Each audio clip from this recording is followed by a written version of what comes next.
Are you ready, Mr. Olmsted? Okay. This is a rare privilege we're having to. All right. Well, this is the Broadcasting History interview on the 17th of July, 2008. And our guest for this interview is Cliff Brockman. We're doing the interview here in the Channel 8 studio at Wartburg Television, and Cliff is a faculty member here. You finished up your second year, is that right? Mm-hmm. Yep. And just been promoted to a tenure track position. Yes. So congratulations. Thank you. On that. Excited about that. We're delighted to have you here and working very well with our students. Cliff has a long career in broadcast news, and he is also has tracked around a little bit in his student career. So coming back here to Waverly was homecoming for you because you did your first 2 years of college here, Cliff. Yeah, that's right. I got my start at KWAR as my first announcing job, and I was also the news director at the student radio station. And here we are in this high-tech television studio in the 21st century, and there wasn't much of anything like this around when you and I were in college, that's for sure. KWAR was over there in Players Theater in a rather, I always kind of called it the black hole over there. But we had a lot of fun there. Really didn't have a program. The students were, as students, we were just on our own to kind of trial and error. Very little faculty guidance in those days. Very little, yeah. Well, virtually pretty much none, yeah. Pretty much none. Pretty much none.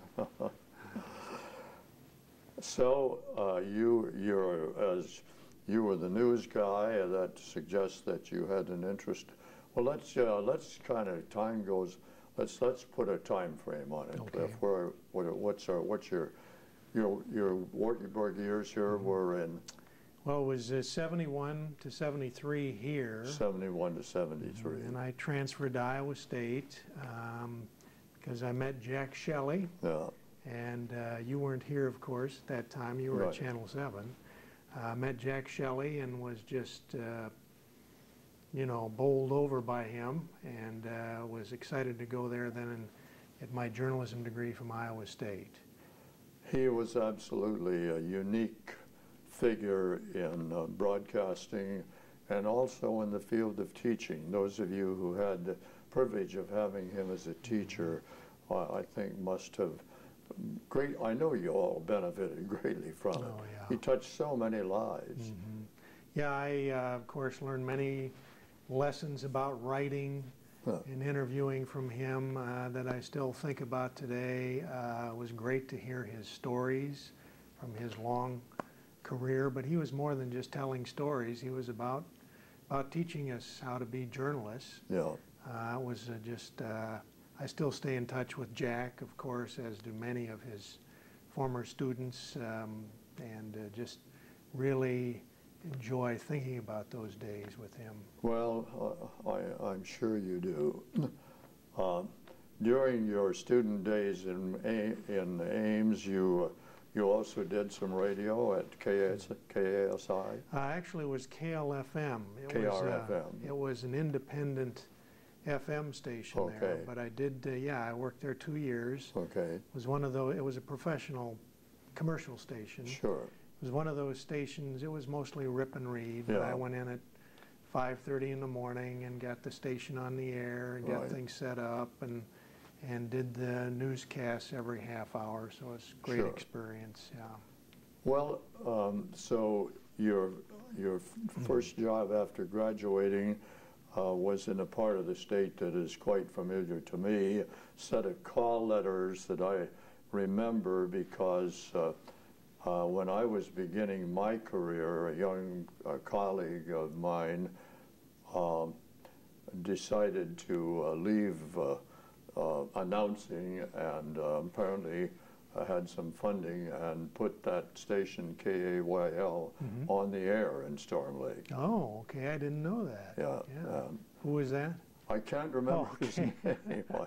I search for names these days, and that doesn't always come. That's been a long time ago. It has been. I did not know him well, but again, that would have been in the 1940s. Yes, right, 40s. But that was when these smaller community radio stations were coming on the air, and many of them were deciding that they would actually do news, legitimate news.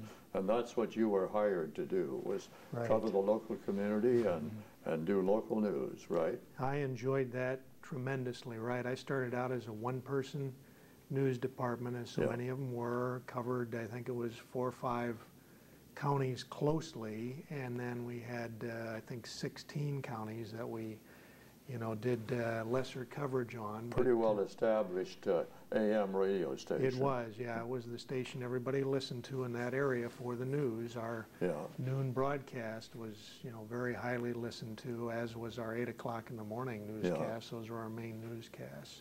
We had pretty tough competition from the KICD, though, huh? We did, yes. Our coverage area overlapped with them, especially in the northern part of Buena Vista County. And so that was always a bit of a distress to me that folks in our own county weren't listening to our station. But our big listenership was Storm Lake and then on south in Sac County and Ida you County. Were doing what radio does best, is local, right? Yep, that was all. Covered a lot of meetings, went to a lot of parades, and did a lot of, and just did the local news. You bet, all of that stuff. Yeah, I was on a first-name basis with people in the courthouse and the city hall and really all around town, and even in the counties around, knew all the sheriffs. And here's where you first put those skills in journalism that you learned from the master, Mr. Shelley.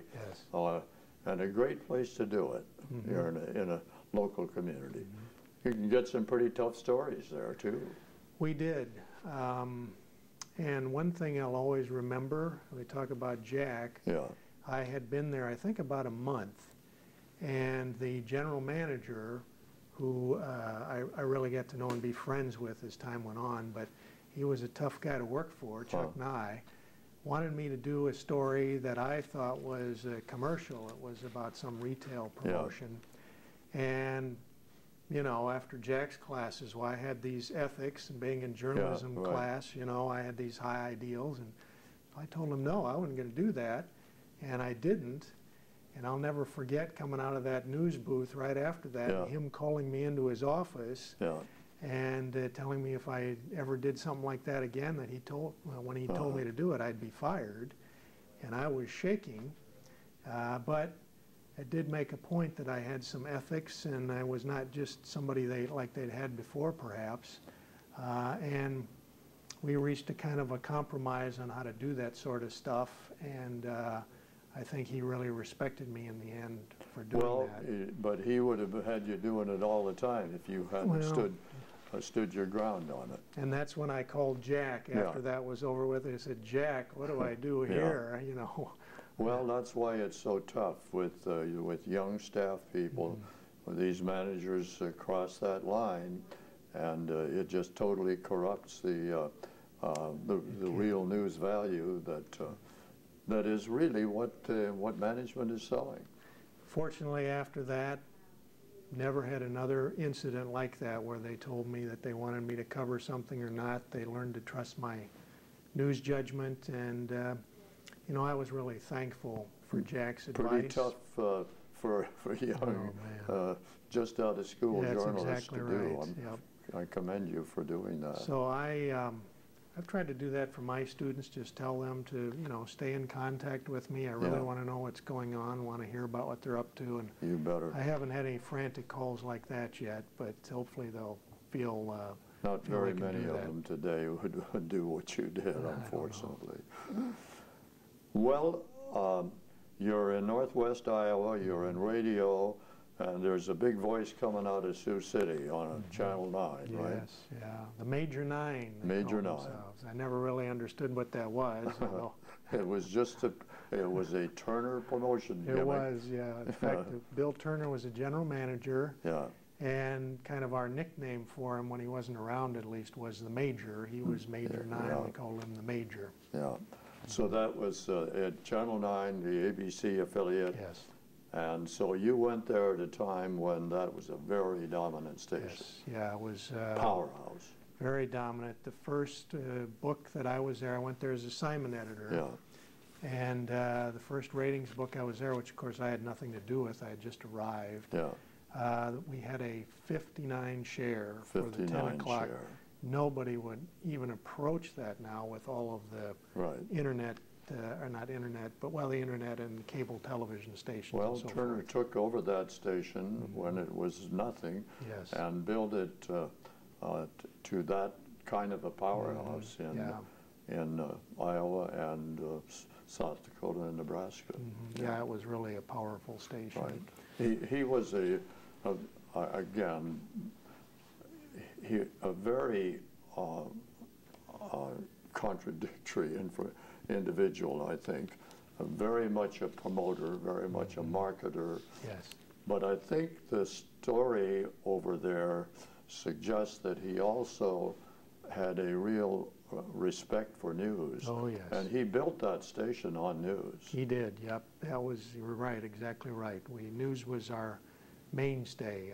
That's where he made his money, and he realized it. Right. He knew where the...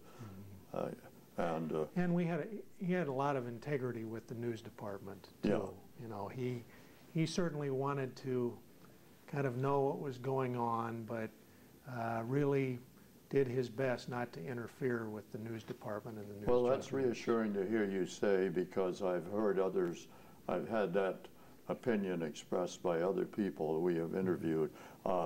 Turner was flamboyant. I mean, he was all over the place. And so it was hard, I think, for people to realize that he really understood the importance of independent news judgment. And that had to be pretty difficult for him to adhere to, the kind of person he was. He was on so many committees and boards, and he was on the IBP board of directors up there, and so he had interests everywhere. Yeah, right. And there were a lot of conflicts there. Yes, there were, yeah. That's where some of the tough stories were, the very tough stories. Especially at IBP, you bet. Those were back in the days of some very violent strikes. Yes, yeah. So I was there for a year as assignment editor. Our news director Who was the news director? His name was Bob Lawrence. Okay. Oh, yeah, I remember. He'd been there for a few years. He's good friends with Rick Frederickson. He followed Charlie Harness, did he? Yes. And Bob was news director, decided that he wanted to get into higher ed, went to become a professor at Morningside College. And they needed a news director, and suddenly Turner called me up to his office, told me I was the guy, and I was 29 years old. Had been in television for 1 year, although I had this other radio experience. And so, of course, I jumped at it. Yeah. I didn't know how much I didn't know.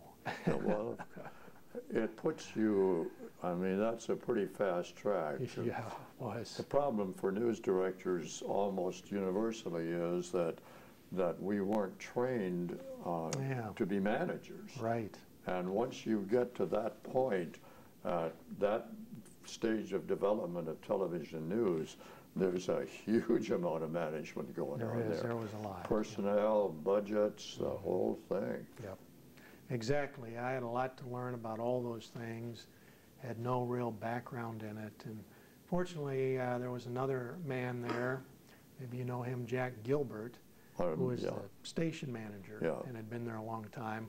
And he was actually my direct supervisor and provided a pretty good guiding hand. You could work with him. Yeah, oh yes. Yeah, he's a wonderful guy. Yeah. I haven't seen him for a long time, but did see him when I moved to the Quad He was an important cog in that machine, but sort of a steadying, probably a balancing, again, influence between Turner and... I would say, much less flamboyant, of course. Much less. Lower key individual. So you were there in the 70s then? I was there actually 81 to 83. 81 to 83.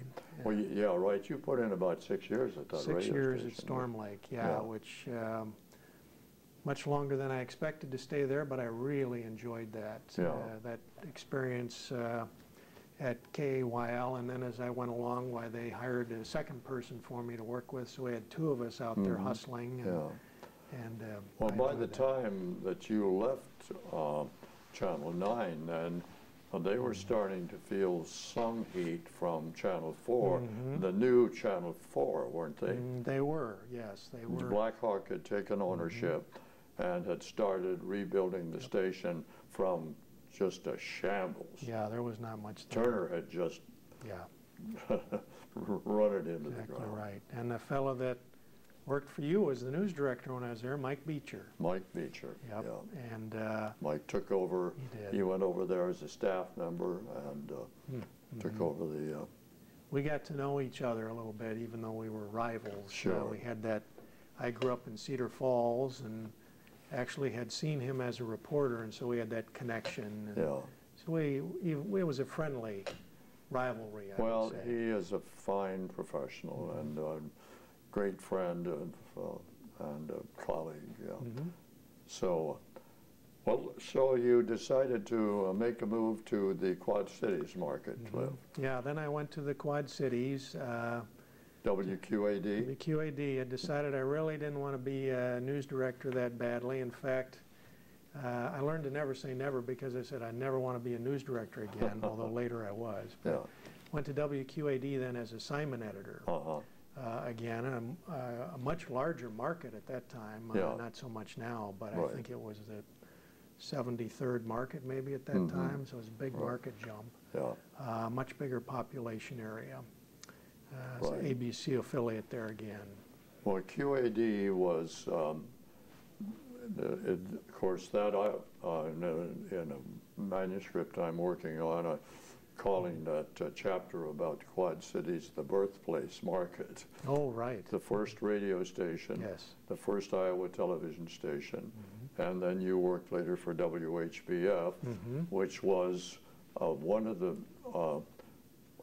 I think the first out of Chicago downstate station on the air. That's right. So that market is really a unique radio television market. And QAD then came into the picture much later than their competitors in Illinois and Iowa. They signed on in 63. 63. And the other stations, WOC, of course the radio at WOC came on in the 20s, I believe. 59. Oh, the TV station. The TV station in 59. 59, right. Yeah. And anyway, they came on later at WQAD, put on by a group of businessmen. As I understand it, there were a number of companies vying for that channel. FCC had made that VHF channel available. There were even some Peoria groups interested. It brought a V into that, another V into that another market. V into the market. And so they became the ABC affiliate. Coming on so late, they were the third place station for many, many years, although eventually, while I was there, they moved up to, actually before I got there, they moved up to number 2. Number 2. And still are. Number 2 has always been a tough nut to crack. At KWQC it is now.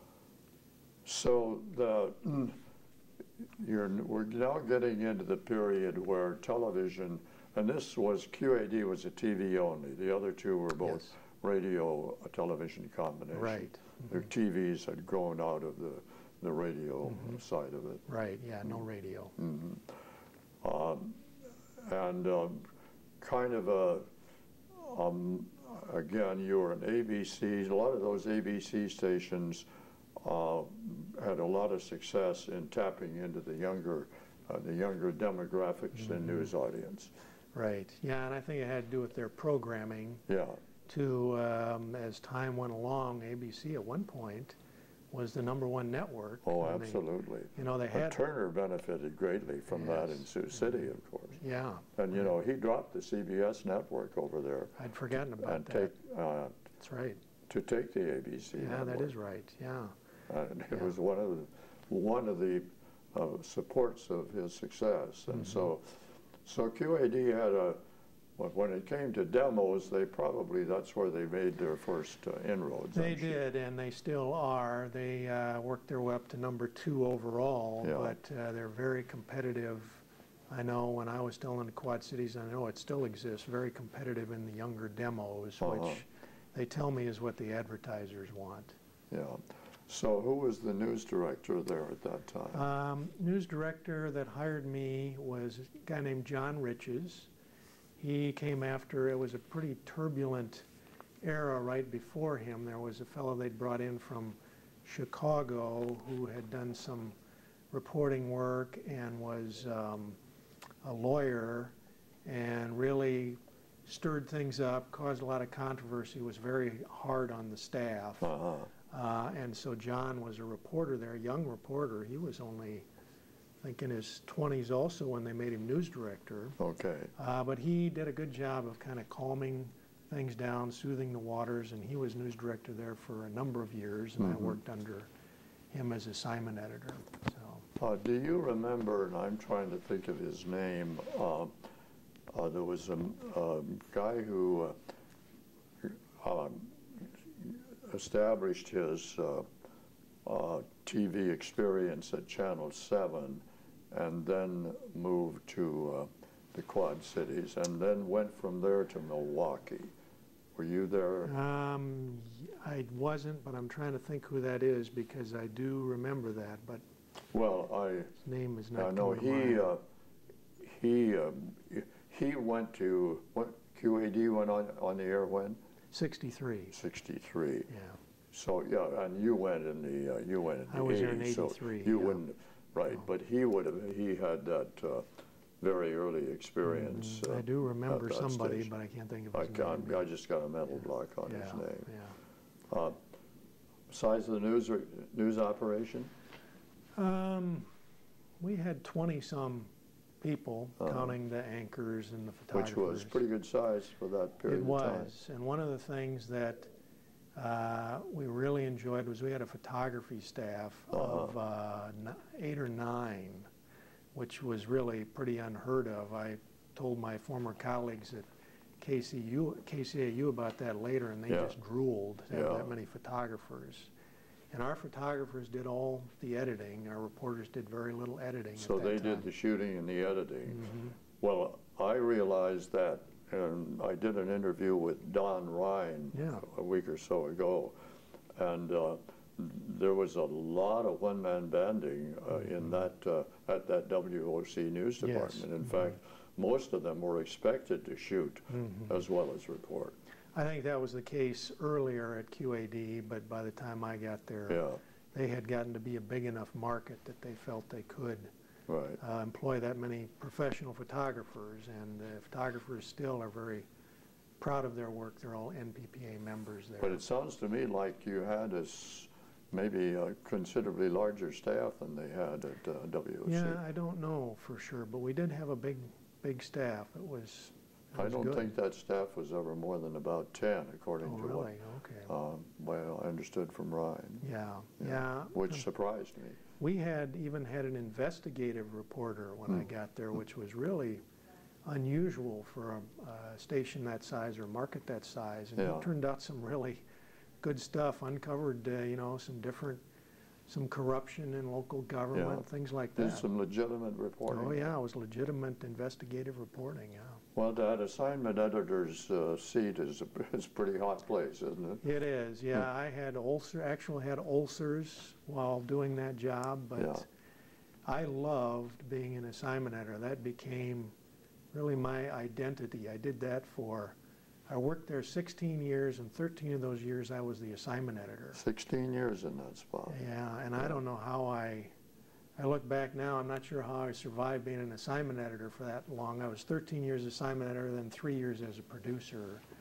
And I remember some of the younger producers would just be all stressed out when I was producing and couldn't take the stress. And I said, you ought to try being an assignment editor. Producing is a piece of cake. Well, one of the things that Price has always said, and will continue to say, is if you ask me to get to pick the most important job in a legitimate news operation, that's it. The assignment editor is the key. He is, she, or they're going to have to juggle that day, which is, you never know what is going to happen, and how you juggle when that all hell breaks loose just makes all the difference in who wins and who loses on the day. Yeah, and you have to soothe the reporters and photographers, because if there's one thing they hate, it's being pulled off of a story to go cover another one, unless it's a really big breaking story, of course. Well, even if it is, because sometimes you don't like to change. Yeah, but so, well, you really, I didn't realize that you had that. That's a probably pretty unique for an assignment editor to be in a job that long. I haven't met too many. There are some who have been assignment editors longer in bigger markets that I've met, but not very many. Not very many. No, yeah, it's a tough, stressful job, but I enjoyed it because I liked being in the middle of everything. I knew everything that was going on. Yeah. I got to, I had relationships with all kinds of people in town, everybody from mayors to city officials to cops to just community leaders. And I just you got to really know who those that. people are. They got to know who you are. Yeah, and that long in the position, you can imagine I get to know a lot of people in town. Well, you covered some big stories down there over those 16 years. We did. A couple of big ones come to mind. One was the strike at John Deere. Yeah. And I'm trying to think, I think that was 86. Well, let me back up before that. Right after I got there was when the economy went bad, especially the farm economy. And we were closing plants down there. International Harvester went out of business. Went out of business. And that was thousands of people unemployed. Caterpillar closed their plant there. They didn't go out of business, but closed a big plant there of about 1,600 workers. Case managed to survive. They had 2 plants. Deere survived, but they downsized all of their plants. So there was the unemployment rate there, and this is the truth because I remember this vividly, was 19% unemployment. It was just incredible. That was a big story. The Iowa Farm Depression. Oh, yes. Was devastating. Yeah. And then another big story was the 86 strike. I believe it was 86. Maybe it was 89. 89, I can't remember, the John Deere strike. And that was, there was some violence in that. It was a very lengthy strike. It was a war. Very lengthy, a lot of difficulty there. I know our news department got crossways with the union on that, and you know, they were just totally unreasonable and very, very tough story to report. It was, but a lot of fun.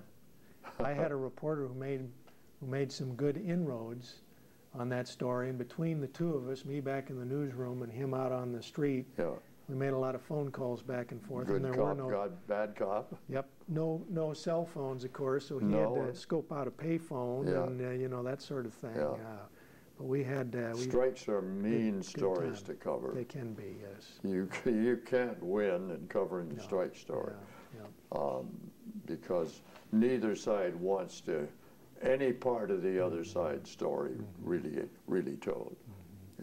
We had some big floods to cover there. The 93 flood of the Mississippi, still the record. That was just devastating. Now they have gotten most of those homes out of the floodplain and flood-proofed a lot of the buildings, that sort of thing. Well, the 93 flood not only was, the water came very high, but it stayed for almost months, didn't it? A long time, Yeah, it was flooded for a long time there. The baseball stadium is kind of the famous shot that made all the national newscasts because it was right on the river. It was surrounded by water, and in fact was damaged so badly they didn't play baseball there the whole summer. It was the next year before they could finally get the stadium Well, fixed. deja vu, Waterloo, Yes, experiencing right. the same thing. They did flood-proof the stadium here a few years ago. They raised the level of the They left it out there, field, though. and oh yeah, well, that's Yeah. a beautiful place. Yeah.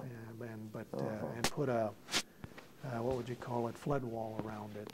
So Well, is it possible to describe how unique an experience it is to do news, television news, in a market in which you have 5 cities, at least 5, and 2 states? It has to just be a mind-numbing yeah, it was. dilemma. When I got there from Sioux City, that was one of the toughest things for me.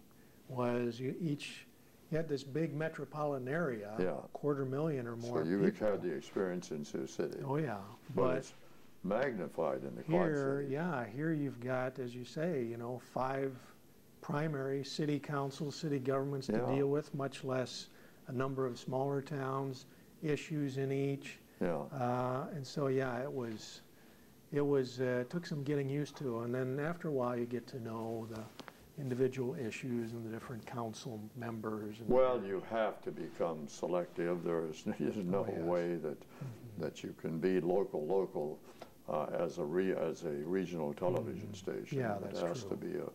different selection process, and that's what you work with. And we were constantly fighting. There's a division there. Perhaps Don talked to you about that. WOC, at that time was WOC, was the call letters, was on the Iowa side of the river. Yeah. WQAD and WHBF were on the Illinois side. Yeah. And the Quad Cities was and still is pretty parochial. So if you lived on the Iowa side, you didn't go over to the Illinois side and vice versa. And the stations were thought of, and still are, I think, to some extent, the Iowa station, WOC, and the Illinois stations. Uh-huh. And we tried everything to crack that. We had a Iowa bureau in Davenport Yeah. where we had several people. At one point they decided that there was no sense trying to win Iowa, trying to win Davenport, so they stuck strictly to Illinois stories. Yeah. That didn't do anything. So every news director that So came the in had a history different in idea. that market was that they just segment the Illinois side covered Illinois and WC covered Davenport At one time. at one time. And then when the Illinois stations decided that that was crazy, that's when, for instance, WQAD especially went after that Iowa audience. Uh-huh. And we tried, we had several campaigns. There was the One Quad City campaign, I remember. We're all one Quad City. We got rid of the Moline, was WQAD Quad Cities, not WQAD Moline, Illinois. Mm-hmm. Nothing has ever worked, still hasn't worked. Yeah. Nobody can figure that out. Well, historically, WOC dominated the overall market, Yes. didn't it? Mm-hmm. Yeah. Some of that, I think, had to do with them being the first station and the longest history. No doubt about it. And some of it just is they are the only station on that side of the river. Yeah. Mm-hmm. So, I wanted to just say about WQAD, I'd be remiss if I didn't talk about Jim King. He was the face of WQAD. He was the anchor. He was the anchor. He was the first, one of the first. He's an original employee. He's passed away now. Was the first sports director, and 6 months later he was appointed news director and was the anchor for many years. Eventually stepped down from being the news director and the weekday anchor, but continued to work there. He and I were good friends. I don't know that I've met very few people with his kind of work ethic. At his stage of the game, he'd been there 36 years or whatever it was. Yeah. He still loved a good news story. He still would be in before any of the younger reporters. His shift didn't start till 8:30, 9 o'clock when he was reporting. He'd be in there at 7 looking for news stories, talking to me when I was assignment editor about what was going on. Yeah. And he usually came in with a half dozen story ideas, and he'd be out the door and back. And did he anchor both newscasts? Then? He anchored the 6 and 10 for many, many years. And then, as happens, the news director came in and decided that Jim, we called him Kinger, that was his nickname, Kinger, that was the problem. Yeah. That's why the ratings had increased. So they took him off and just made him a reporter. Well, of course, that didn't do anything. So then he came back to anchoring. Then they moved him to weekends.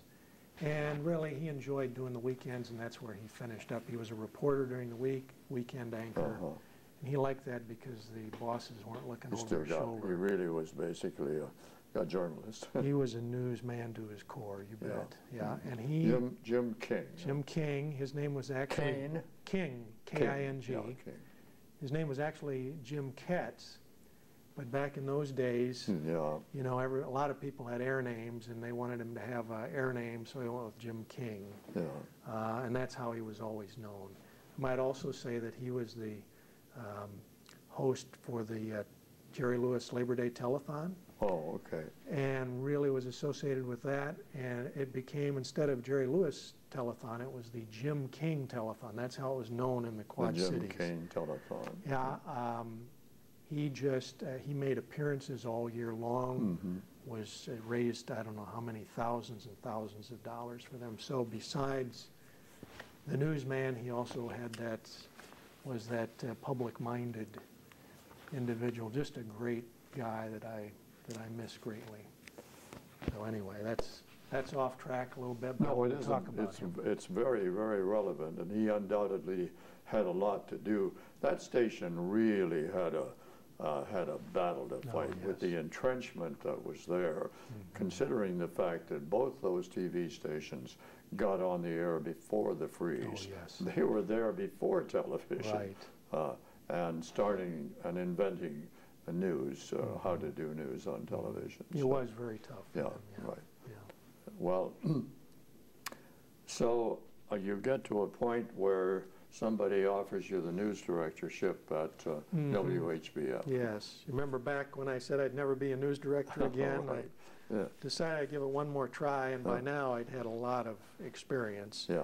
So I was ready to try it again, and the general manager at WHBF had been our sales manager at WQAD, so I knew him. They had an opening. He called me up and said, you know, we'd like you to try it.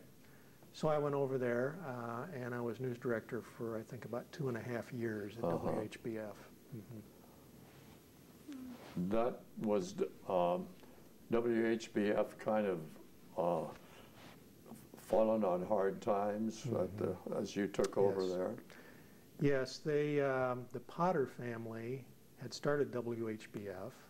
They had owned it up until right into, Yeah, they owned it until, I believe it was late 80s, something like that. They also owned the newspaper in Rock Island, the Argus, Rock Island Argus, and put on, it was a combo, radio, AM/FM TV combo, as you indicated, back in the 40s. One of the early radio stations. Yes, they were locally owned all that time. Then sold to a man named Phil Lombardo, who was a New York businessman, and his company's named Citadel Communications, but it's not the big Citadel, it's communications, it's just a small group. He owns, still owns WHBF, WOI in Des Moines, KCAU in Sioux City, and KLKN in Lincoln. So he had purchased the station, was just a kind of a single owner, and the station just wasn't doing very well. They were third in the market, did very poorly in the ratings. Well, you were working with a pretty small news staff, weren't you? Small news staff, small budget. I thought I could make a difference, so that's why I decided to try it. And the ratings didn't change any, and I held no illusions when I went there that they would change much. But I wanted to improve the product, was kind of my idea, and I think we did improve it some. And then, like so many news directors before me, I just decided it was time to leave. It was just too tough. Tough situation. I think with your ethics and instincts, it would have been quite frustrating to try to work under that kind of a management situation. I want to be careful what I say, but yes. Well, of course, but I will say that great news departments do not exist without great managers. I'll second that. I think you can categorically say that. Yes. And poor news departments are always reflect in some way bad management. Mm-hmm. So that's just a truism in the business. So you had got on with the Stanley Foundation. Yes, from there I went to the Stanley Foundation, and I worked, was an assistant producer for a nationally syndicated public radio program. It was called Common Ground. Yeah.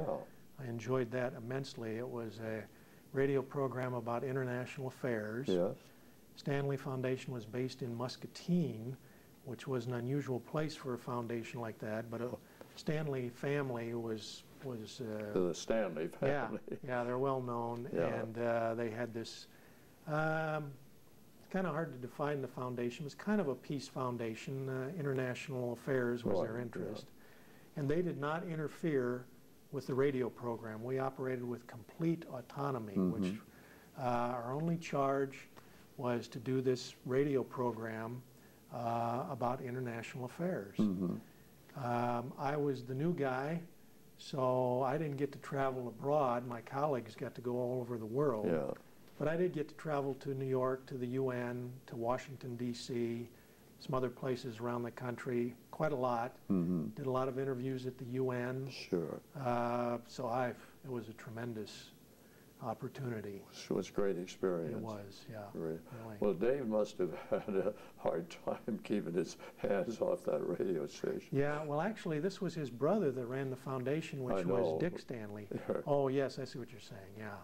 Yeah. Dave was the ultimate politician. He was the politician in the family, right? Good guy. Mm-hmm. Yeah. And yeah, I met him a few times. I interviewed him a few times. He's a bright guy. Some of my other jobs, right? Mm-hmm. Mm-hmm. Yeah. Then, unfortunately, as happens with foundations, they decided to refocus their efforts. The program was more successful than any time in its history. We had over 200 affiliates across the country. Yeah. Mostly public radio stations of some type or another, some affiliated with NPR, some not. Sure. They decided to pull the plug.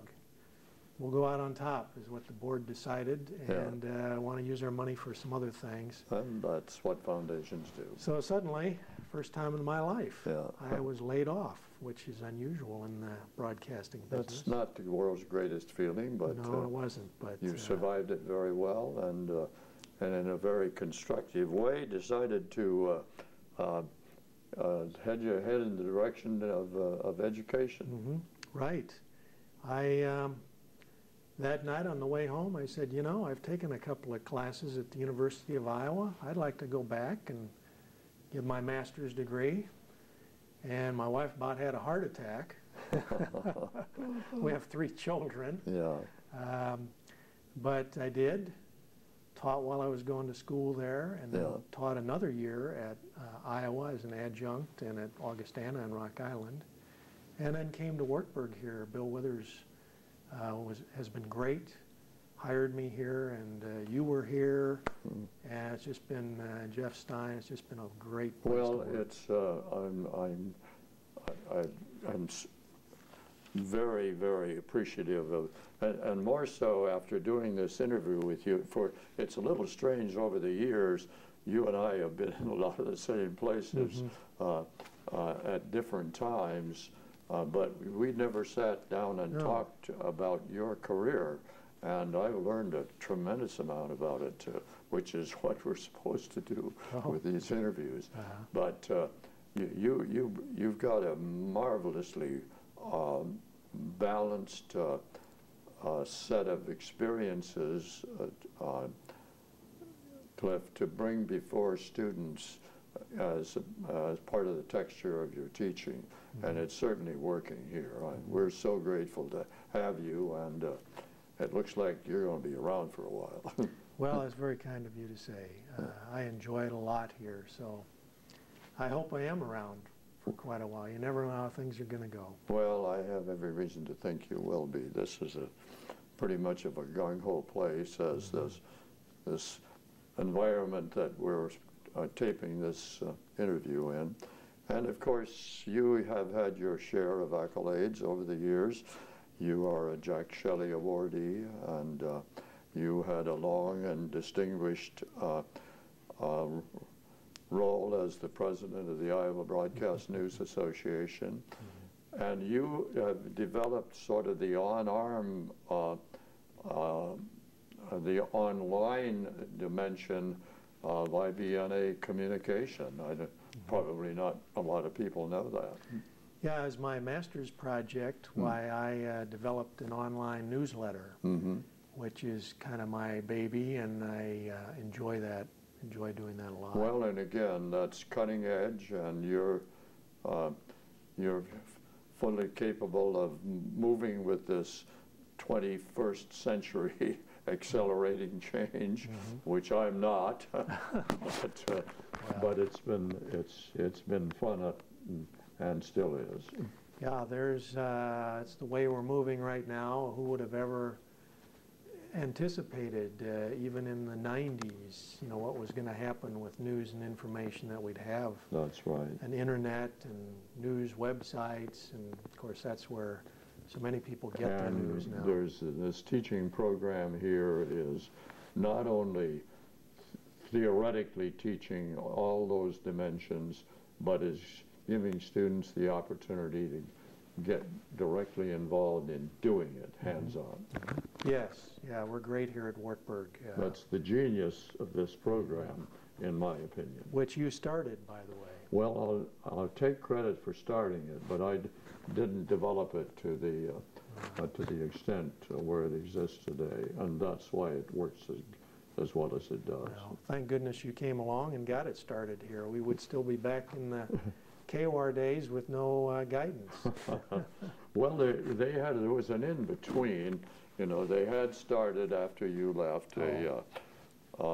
They did create a broadcasting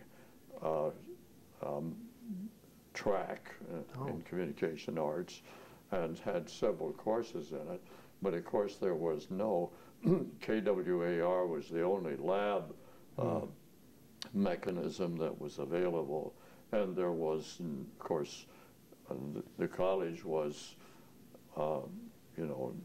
trying to decide whether they should get into television with some money that the McElroy Trust had made available. And that's when I stuck my head in the door. But I was invited to do that. Yeah, well, that's great. I'm glad that they recognized that and invited you. Yeah, the McElroy Trust has just been wonderful to the program. The McElroy Trust is a marvelous, marvelous mechanism. Well, Cliff, I wish you many, many productive teaching years in this wonderful college and this very fine Department of Communication Arts. Well, thank you, Grant. It's been an honor to be a part of your project. Thank you. I guess, Mr. Olmsted?